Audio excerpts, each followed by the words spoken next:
Adam Collins and Michael Vaughan. This is a Cricbuzz chatter after the third day at Southampton, England, Pakistan. Let's start with the easy stuff, the straightforward stuff. Pakistan all out 273. They're 310 in arrears. They're following on. Jimmy Anderson takes a fifer. Azhar Ali makes 100.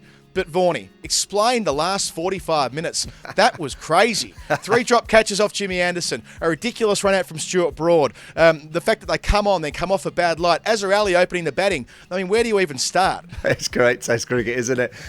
Those 10 balls that Jimmy bowled and the 3 catches that went down. Azhar Ali's played a glorious knock. It's a magnificent 100. Jimmy's got his 29th fifer, but the day for me is about those 10 balls. First Rory Burns, he drops one. Then Zach Crawley, a nice goober at 4 slip, and Stuart Broad at mid-on. Well, they don't come any easier. And then in anger, he's picked the ball up and launched the ball down the other end, not the off stump out or the middle stump, don't know which one it was, and Mohammad Abbas is 4 metres out. And it's Abbas's face that made me chuckle. He just couldn't believe what had just happened. It was comedy in terms of what the cricket was, but in terms of Jimmy Anderson's face, he was as grumpy.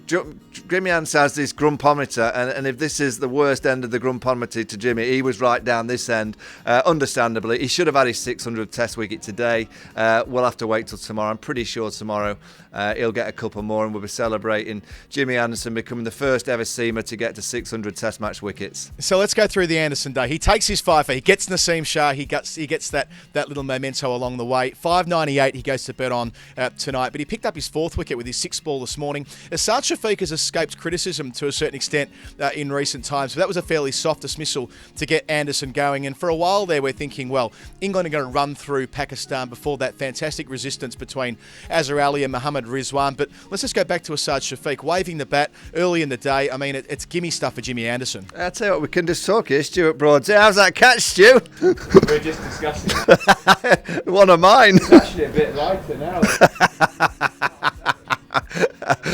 I had one of those in 2007 against Bangladesh in the World Cup. Dropped extra cover, and I ran their best player out as well. I'm not saying Abbas is their best player, by the way. I don't think I was ever happier than when Dom Sibley took that catch. Well, you created some comedy goals, so thanks for that.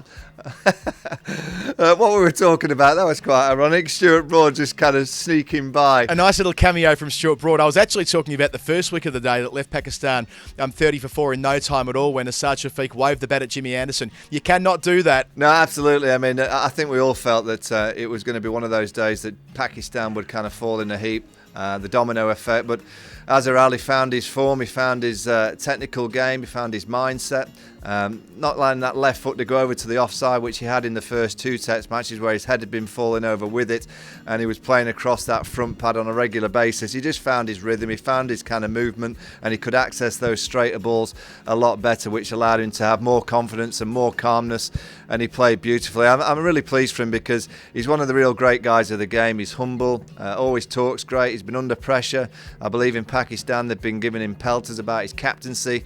Well, I hope that's just answered a few of the critics because, all right, he didn't have a great game on that last day in Manchester tactically, got a few things wrong, but he is a young captain. His average as a captain with the bat is around 26 before this game. For him to get that big score in these conditions against 2 of the greats of the game must give him a lot of confidence going forward as a captain and the batsman. Yeah, such an important performance for him individually with all that pressure. His 17th ton in Test cricket. Perhaps most importantly, his first one outside of Pakistan or the UAE for 3 years. So Azhar Ali, as you say, answering the critics alongside Mohammad Rizwan, a 138-run stand between the pair of them. We've said it before many times really through this series that Rizwan continues to impress with both bat and with the gloves. Yeah, give me 11 Mohammad Rizwan's character because he's just a fighter. You know, he's also got the game. I think anyone that's chirpy, you have to have the game to match. He is, and he does have the game to match. He's played with great technique in terms of the conditions here when the ball's zipping around. It probably hasn't zipped around as much as the previous 2 games, but you know, to play the Duke ball in these conditions and to play it so well tells you that you've got something about you. And obviously his keeping over the course of the 3 games has been of high class. So Pakistan certainly have a cricketer that you'd want to build your team around over the course of the next few years. He seems to be made of the right stuff. You can tell that he's the kind of player that players are going to him for advice.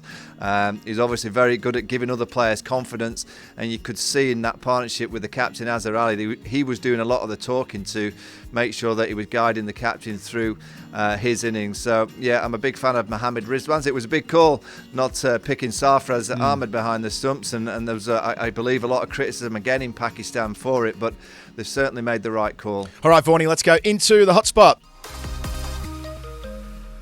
In the hotspot today is Josh Buttler, not because of his batting, but his gloves. He kept as well as he ever has in Test cricket today, I think, Vaughanie. That's certainly the consensus around those watching it closely. A brilliant take off Dom Bess, an excellent off-spinner's wicket, I should add, from a man who's had very little to do in the last couple of Test matches, and 2 down the leg side. The second one off Stuart Broad with Shaheen Afridi batting. That was spectacular. Yeah, he's had a great week, and I think this Test match team from England, it's just starting to come together nicely, like the jigsaw puzzles. There's a few little missing parts, I think.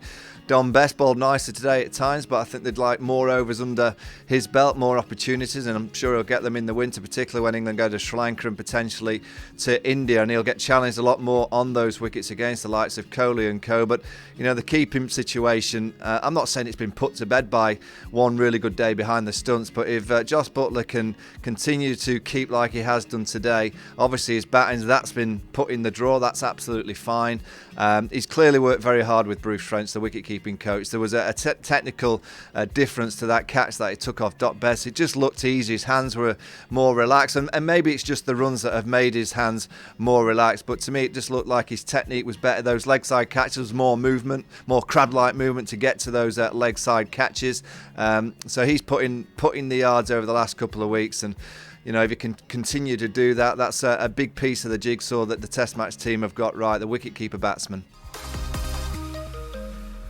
And Vaughanie, in pressing fast forward, there was the last bit of chaos that I mentioned off the top. It's that Azhar Ali, who was 141 not out in the first innings, he was going to open the batting essentially as, I guess, a quasi-night watchman before bad light stopped play. But I guess putting that to one side, the job for Pakistan tomorrow, they'll have one eye to the rain forecast and knowing there is a possibility they'll get out of jail here. But what's the mindset, especially for Azhar Ali coming in after such a dominant performance in the first innings? Well, I've got to say, Azhar Ali's here. I've got to say, well played. Here he is. Another cameo. Here he is. Well done, Azhar.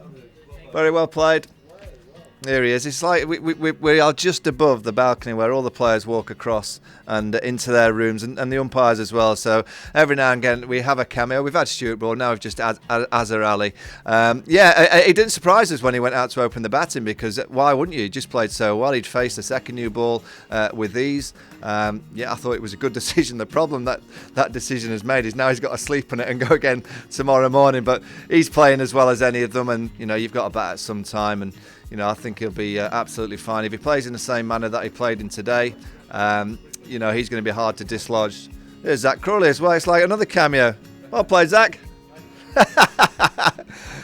Who else can we get? Who else is around these parts?